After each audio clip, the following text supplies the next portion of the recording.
Thanks for joining us on Over My Dead Poddy, the podcast hosted by Nichola Reader and Tate, that aims to bust those myths about all things funerals and answer the questions you never dared ask.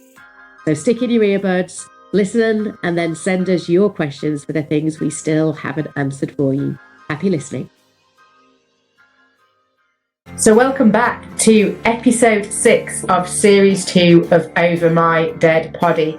Oh my God, it is so good to be back. We are so sorry we've had a bit of a hiatus, but sometimes life gets in the way a little bit. So we are back. We are delighted to be back behind the mic, and I am, of course, here with my brilliant co-host, Cllr. So, Cllr, how are you doing? Hi, everybody. Yes, great to be back, and Happy New Year to everybody. Happy New Year. Are we still allowed to say that this far into January? I think so. We get away with it just about.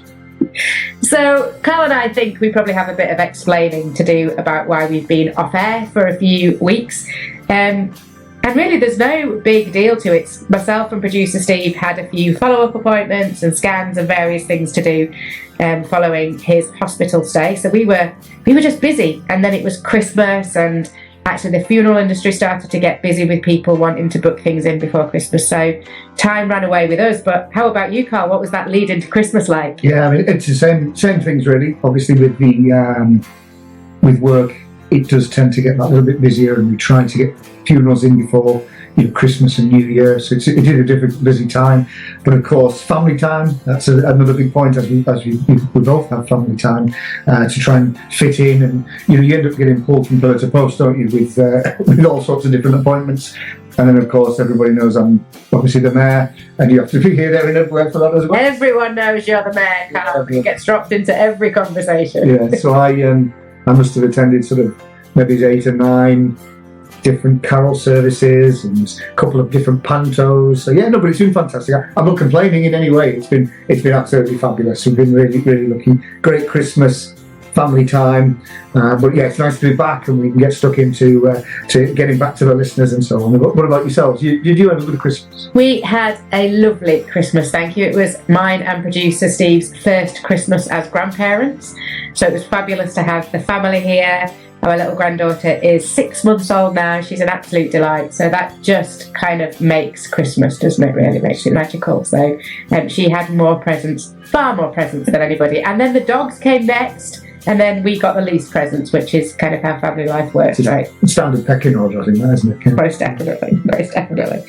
So we're back at it now, raring to go. But how's January in the funeral industry for you, Cllr? Are you busy? Well, we are and we aren't. I know it sounds a bit of a daft thing to say. We are very busy. We seem to have lots of funerals on, but it's a bit of a backlog. We're just catching up from Christmas and New Year.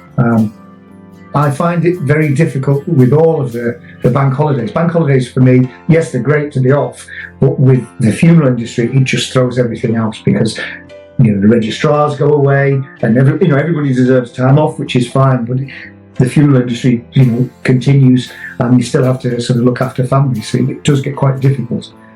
Things must have been busy for you as well. Yeah, they are, but I think still in the same scenario as you get very busy before Christmas because people want to get services in so that they can kind of have that really big occasion, that big bridge, and then try and just get some peace at Christmas. They might not enjoy it, but get some peace without thinking about funerals. And then everything stops. Nobody wants to see a celebrant in the week before Christmas and New Year. There are a couple of services that happened, but then everybody's straight back in the first week after Christmas. So it's quite tricky planning your time. You seem to do lots of family meetings, towards the Christmas Eve, and then straight back in kind of with a bang, really.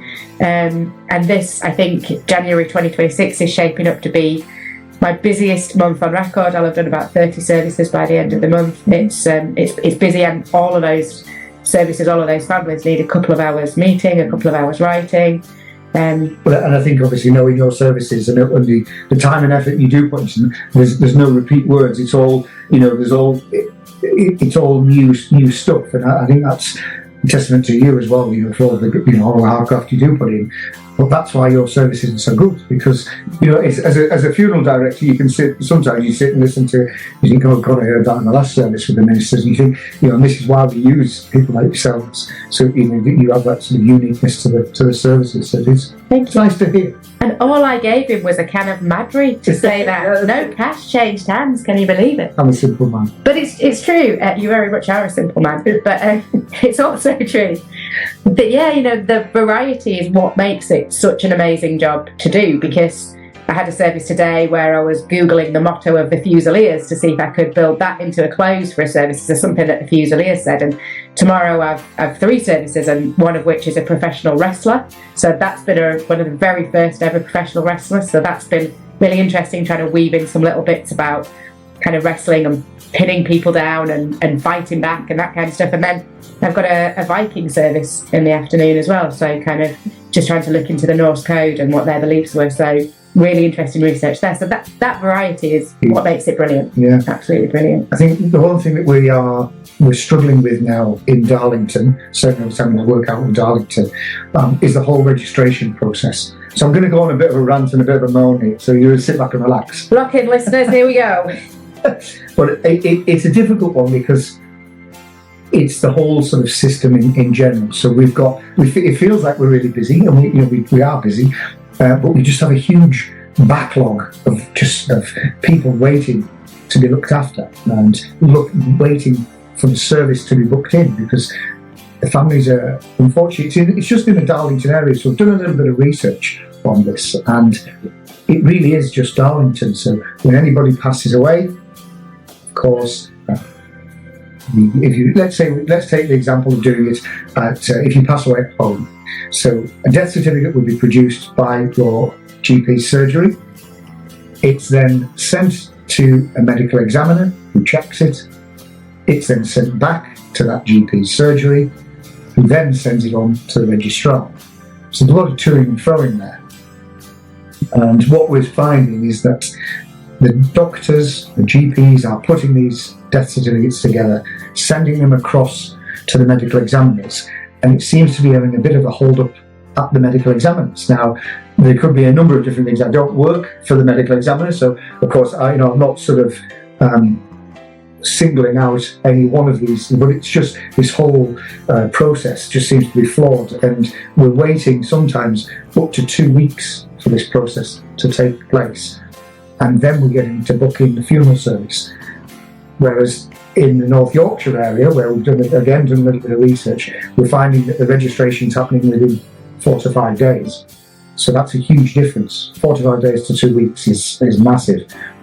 And families are suffering because, they can't come to see their loved one because we can't, wash and prepare them properly as we would our usual, care of deceased, and then dressing them, placing them in coffins just doesn't happen until this process is happening. So yeah, and I think there's a couple of things picking up there from your rant.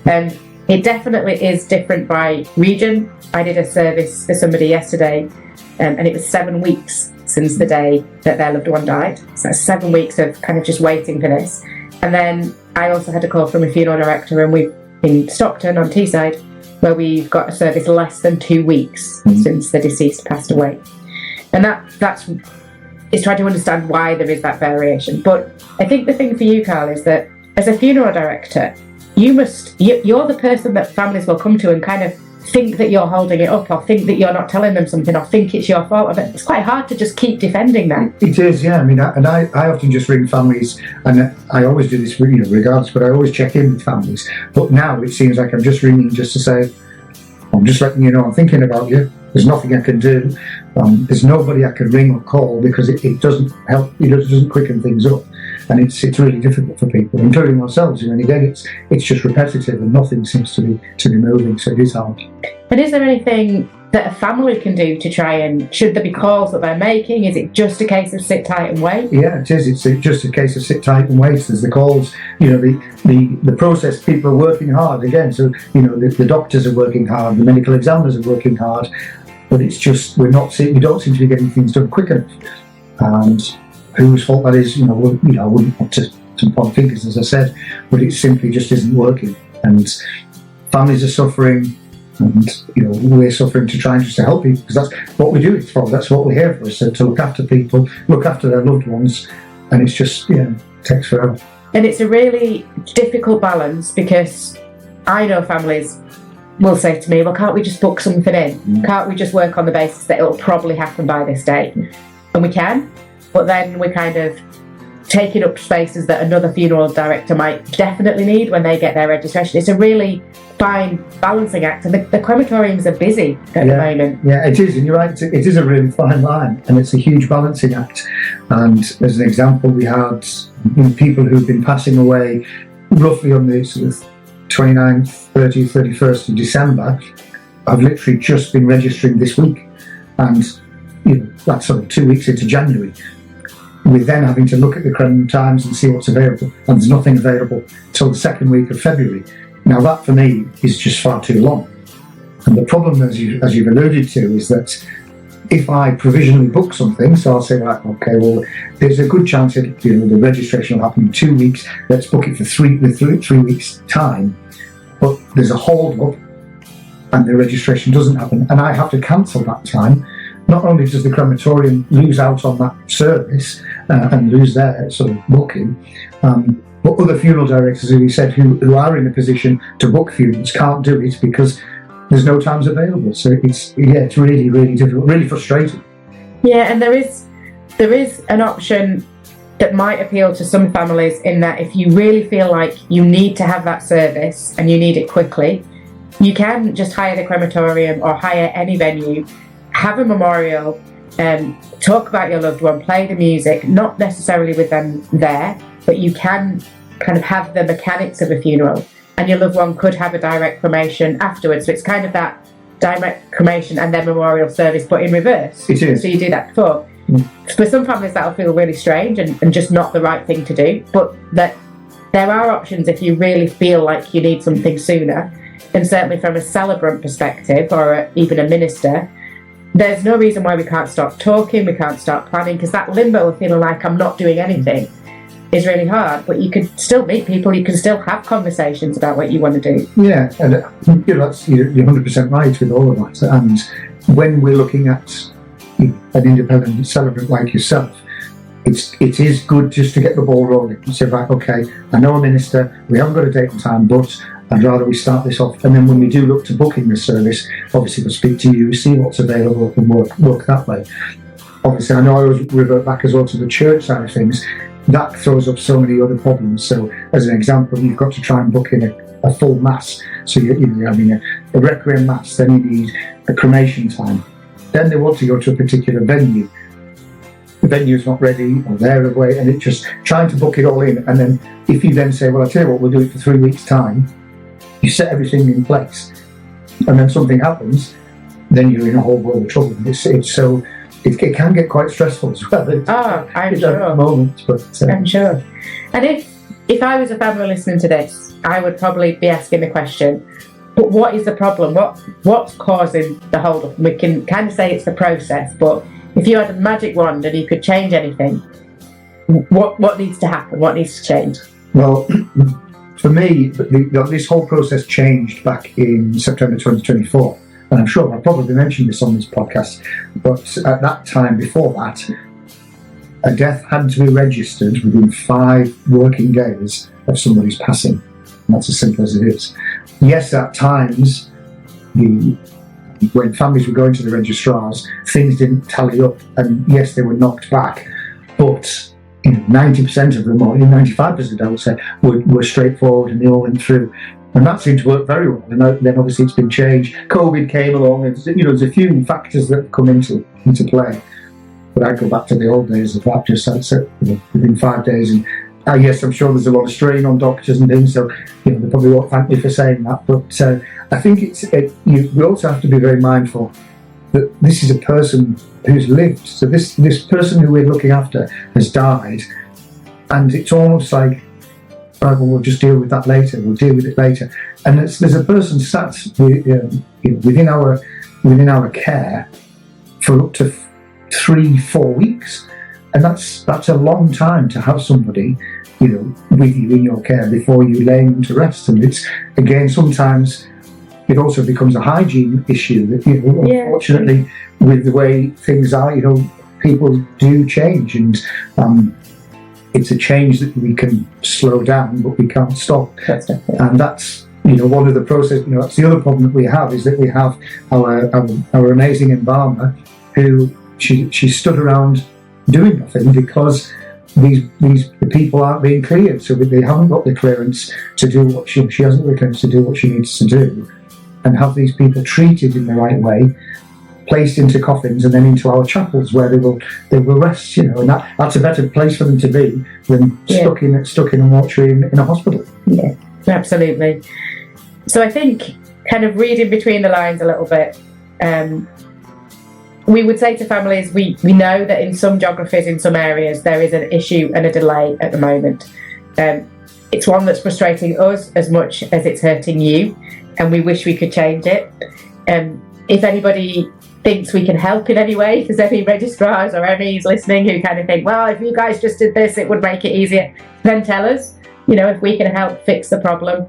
But just keep talking to us. We have so much empathy for you in terms of kind of the pain that prolonging your agony causes by these delays, but we are trying to do our best for you. We're trying to get things in place as soon as we possibly can, and Carl speaking on your behalf, but as soon as you get clearance that you can go ahead with a funeral, you will turn that around as quickly as you possibly can. Likewise for Celebrants, we're very used to turning services around very quickly. I always go back to the old days. You never know when you're in them, really, I suppose. But when you'd have a funeral take place within a week, and that's how quickly you can turn funerals around. So it can change, and it can be quick. And obviously some families don't want it as quick as that, and that's perfectly fine. So it's again, and as you said, we're all working to the same end. We all want the best, and we all want to look after these people. And whether it's a registrar, a medical examiner, a GP surgery, a hospital, a celebrant, you name it, everyone involved with the whole workings of a funeral want the best and want to look after people. But there's just these little complications that crop up, and then it's unfortunately, in my opinion, it sort of falls to the funeral directors to take this, a lot of the unrest from families. We're sort of in the firing line. I know everyone else gets it as well, but it always seems we're the first point of contact for that. And you are in the firing line, but I sometimes think it's because families trust you, and because you become that real trusted expert, that trusted advisor who's holding their hand, that they can vent to you and they can be frustrated to you, and that's okay. That doesn't change anything. That doesn't, if people need to sound off at you, that's kind of a little bit what you're there for, is that?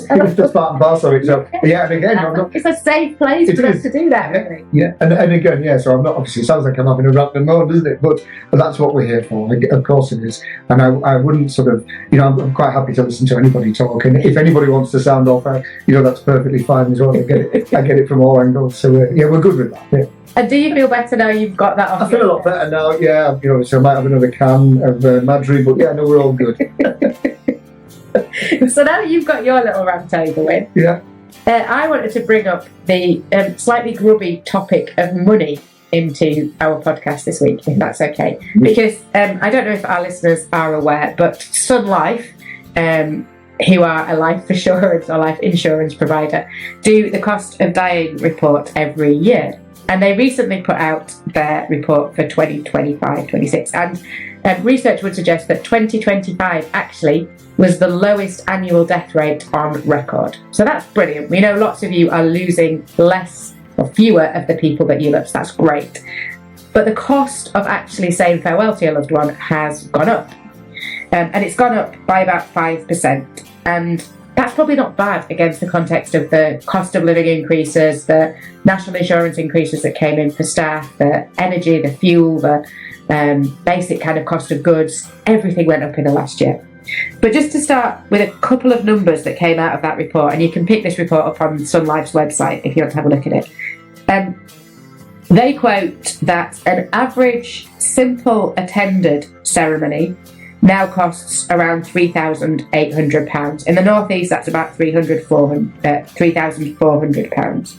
So around about, between £3,000 and £4,000 for a simple attended.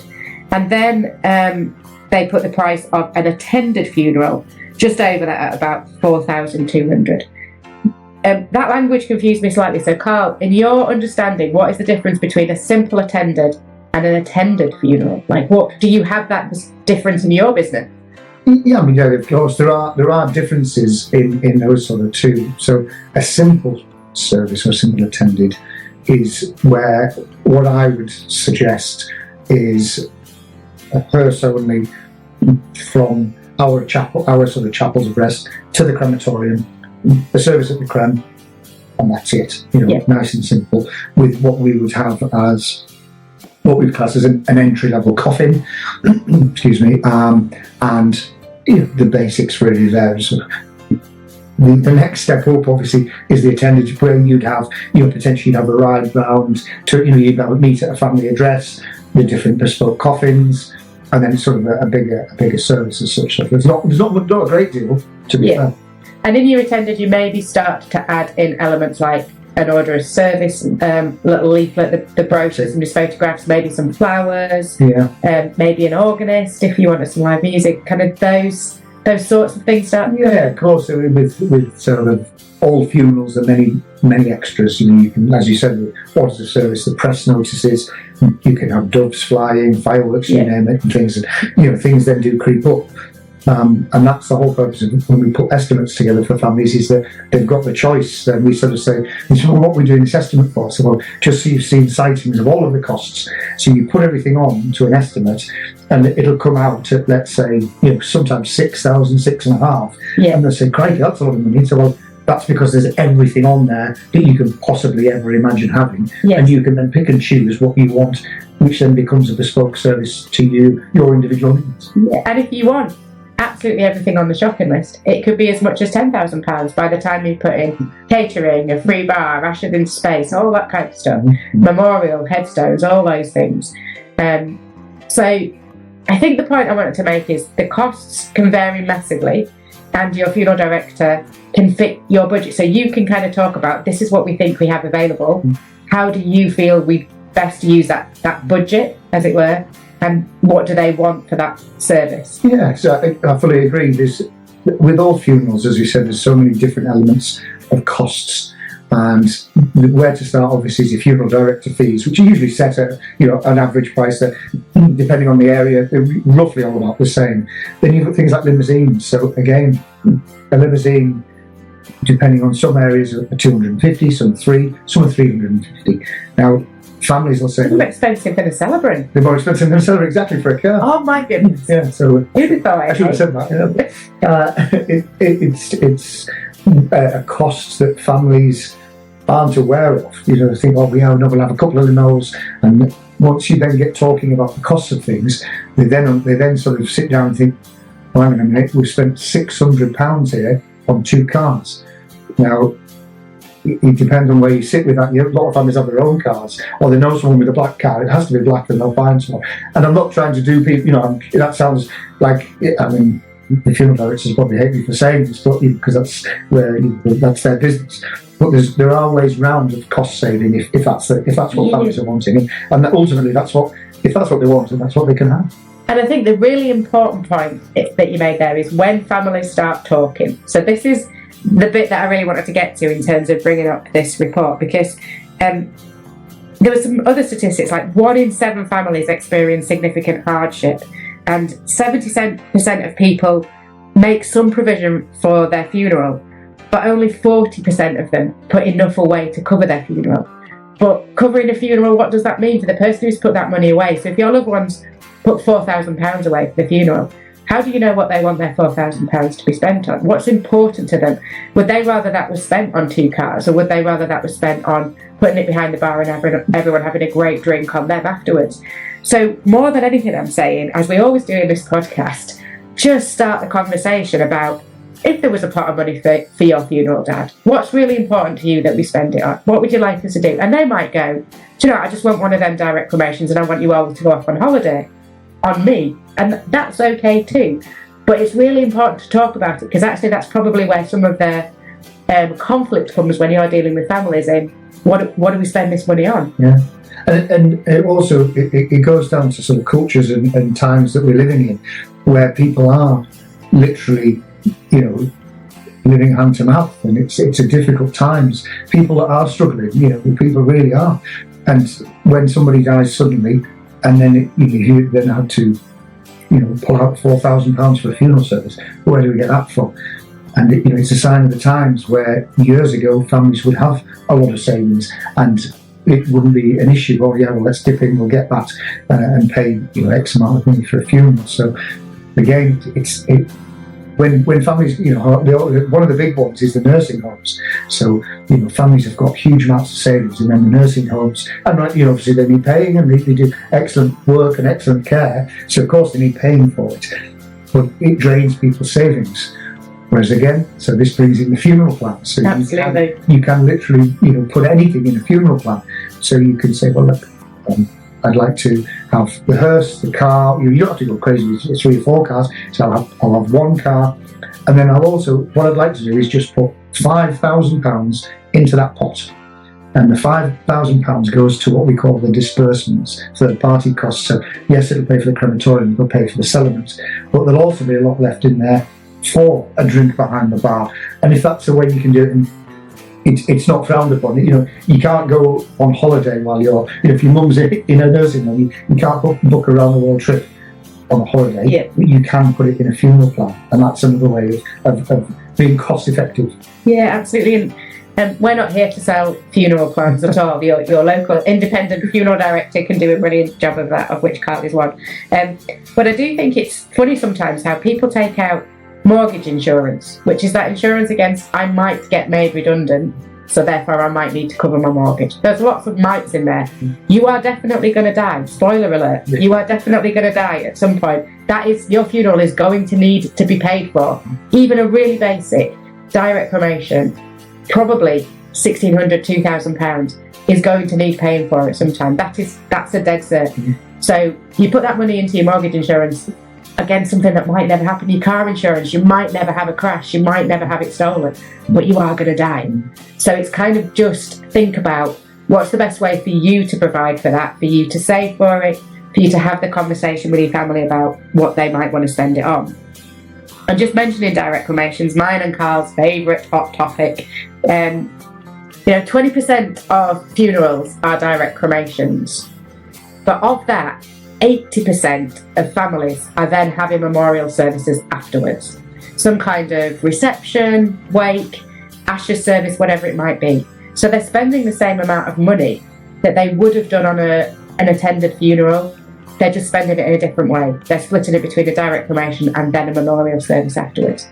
And actually, we're starting to see more and more that, yes, memorial services afterwards give you something, but it's almost ripping the bandage off, because you started on the journey of grieving and then you have to revisit it all. So there is a point where if you're going to end up doing that anyway, just kind of do it at the time. Find some way to have your funeral at the same time, and then you've got that bridge.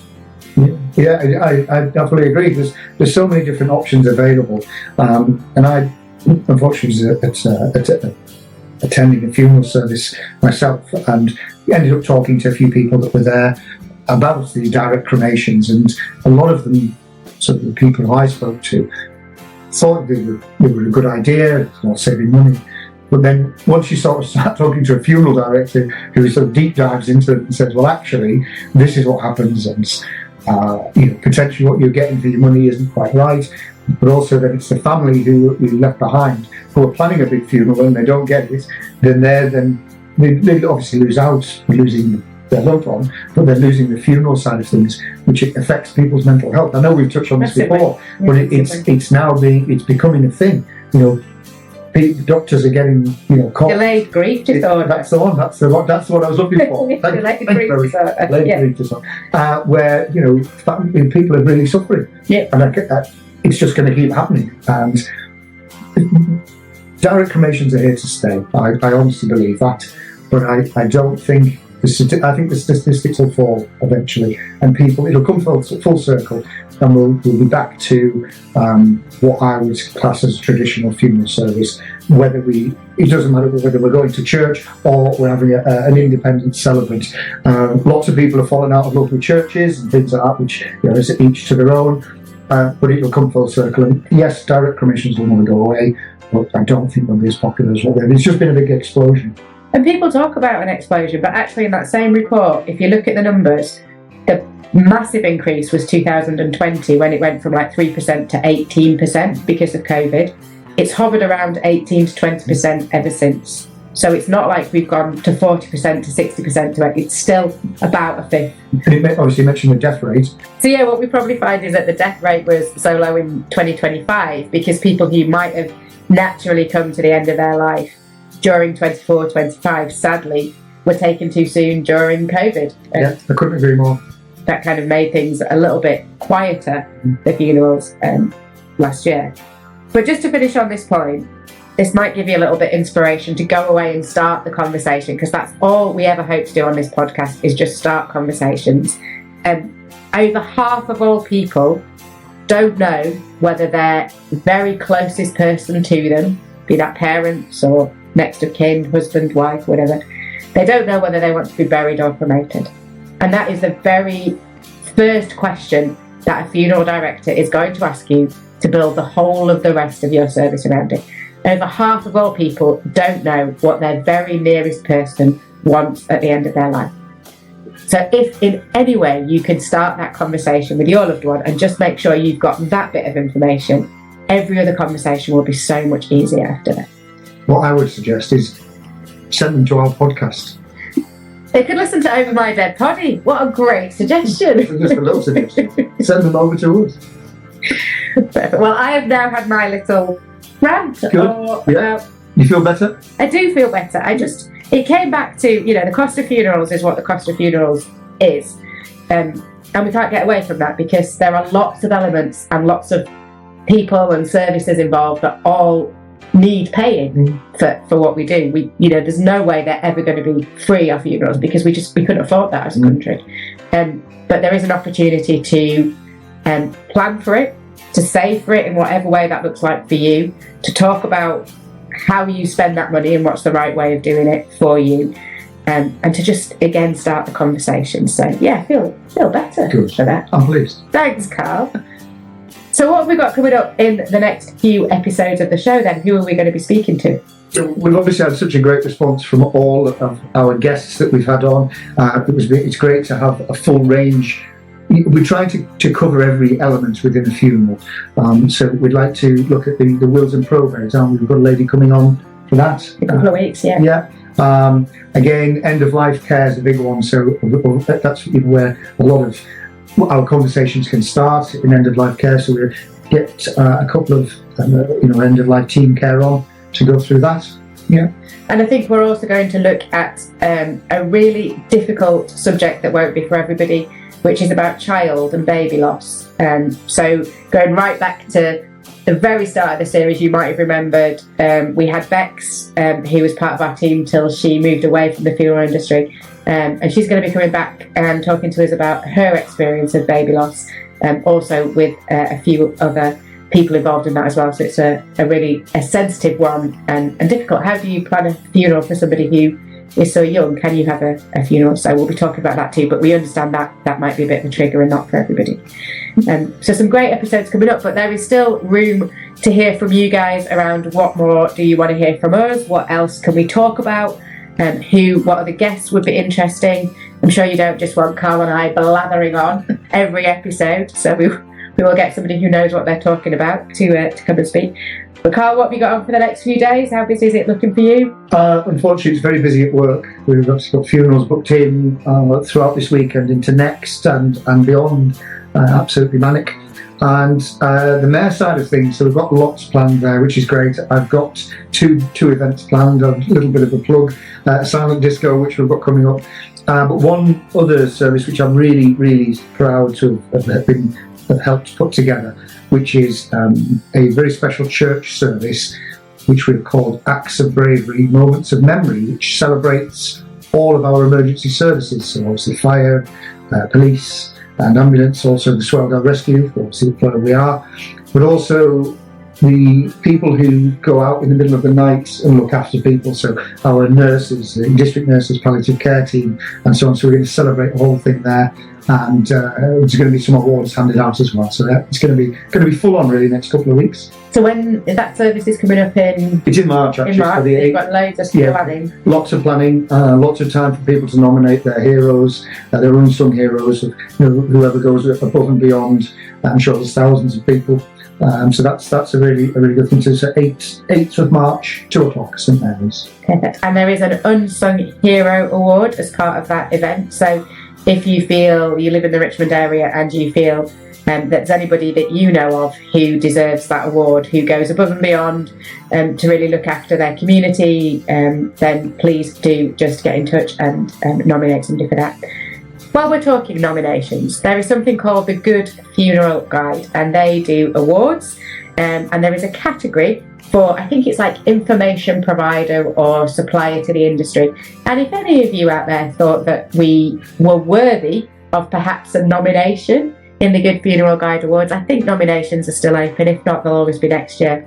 For the podcast, for helping to inform and inspire, then please do head over there and give us a little nomination. And you never know, the British Broadcasting Podcast Awards, maybe they want to hear from us too. Maybe.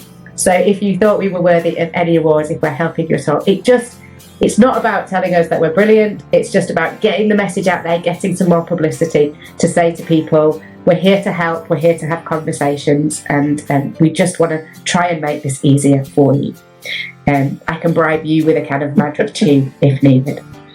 So that's all from us for tonight. Thank you so much for listening. Let us know what else you want to hear about. Keep in touch via our socials. Carl, is that it from you for now? That's it, yeah, so thanks guys. Stay safe everyone. And we'll speak to you soon. Cheers.